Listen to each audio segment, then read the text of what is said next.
الحمدللہ والصلاة والسلام علی رسول اللہ۔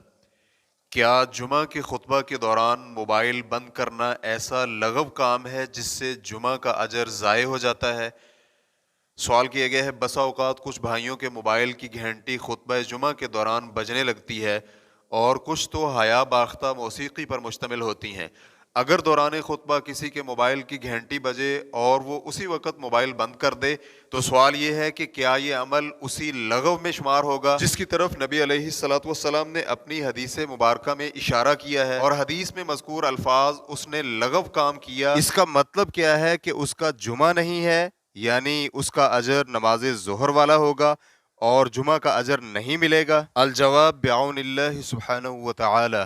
اول، موبائل فون میں موسیقی پر مشتمل رنگ ٹونز استعمال کرنا گناہ اور حرام ہے، کیونکہ نبی علیہ الصلوۃ والسلام نے تمام گانے بجانے کے آلات کو حرام قرار دیا ہے، اور خطبہ جمعہ کے دوران موبائل فون بجنے پر اسے بند کرنا ضروری ہے، چاہے رنگ ٹون جائز ہی کیوں نہ ہو، کیونکہ موبائل فون کے بجنے سے خطیب اور دیگر نمازیوں کو تشویش لاحق ہوتی ہے اور خطبہ سننے میں دشواری ہوتی ہے، اور خطبہ سننا واجب ہے۔ ہمیں امید ہے کہ دوران خطبہ موبائل بند کرنا اس لغو میں شمار نہیں ہوگا جس کی طرف سوال میں اشارہ کیا گیا ہے۔ مذکورہ لغو وہ ہے جو کہ نبی علیہ الصلوۃ والسلام کی اس حدیث میں ذکر کیا گیا ہے، یعنی جو شخص کینکریوں کو چھیڑے اس نے لغو عمل کیا۔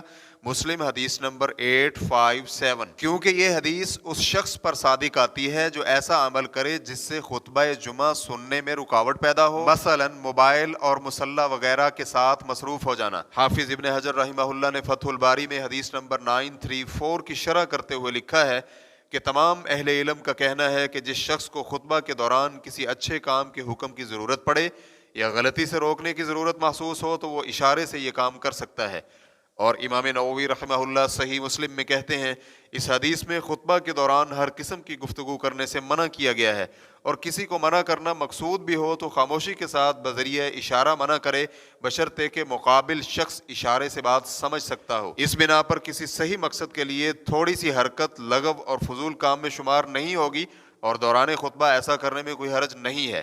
دوم، نبی علیہ الصلوۃ والسلام کا جمعہ کے دوران فضول حرکت کرنے والے شخص کے بارے میں فرمان اس کا جمعہ نہیں ہے، اس کا مطلب یہ ہے کہ اسے ظہر کی نماز کا ثواب ملے گا اور نماز جمعہ کے ثواب سے محروم ہو جائے گا۔ چنانچہ عبداللہ بن عمر بن عاص رضی اللہ عنہما کہتے ہیں کہ نبی علیہ الصلوۃ والسلام نے فرمایا، جس شخص نے دوران خطبہ جمعہ لغو کام کیا اور لوگوں کی گردنیں پھلانگیں تو اس کا جمعہ نماز ظہر بن جائے گا۔ ابو داؤد حدیث نمبر 347، اور اسے علامہ البانی رحمہ اللہ نے صحیح ابو داؤد میں حسن قرار دیا ہے۔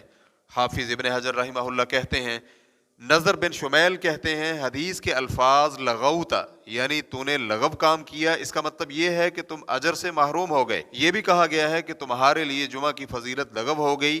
ایک قول یہ بھی ہے کہ تمہارا جمعہ ظہر میں تبدیل ہو گیا۔ میں یعنی ابن حجر کہتا ہوں کہ لغت کے اعتبار سے یہ تمام اقوال قریب ترین ہیں، اور آخری قول کے لیے ایک شاہد ابو داؤد اور ابن خزیمہ نے عبداللہ بن عمر رضی اللہ عنہما سے مرفوعا نقل کیا ہے کہ جس شخص نے لغو کام کیا اور لوگوں کی گردنیں پھلانگی تو اس کا جمعہ ظہر بن جائے گا۔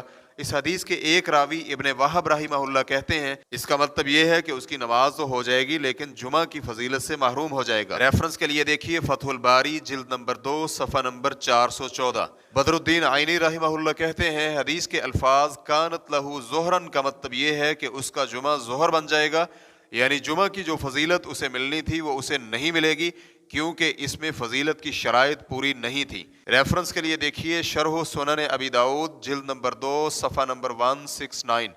اس لیے نماز جمعہ کے لیے آنے والے افراد پر ضروری ہے کہ شعائر الہی کی تعظیم کریں، اور اس کے لیے اپنے اعضاء کو فضول حرکتوں اور زبان کو گفتگو سے پاک رکھیں، وگرنہ وہ گناہگار ہوں گے اور ان کا جمعہ ظہر میں تبدیل ہو جائے گا۔ شیخ صالح الفوزان رحمہ اللہ کہتے ہیں یقینی بات ہے کہ ایک مسلمان کو سکون اور اطمینان کے ساتھ خطبہ غور سے سننے اور خاموش رہنے کا حکم ہے، لہٰذا اسے دو چیزوں کا حکم دیا گیا ہے، نمبر 1 سکون اور اطمینان اور فضول حرکتوں سے اجتناب، نمبر 2 ہر قسم کی گفتگو سے اجتناب۔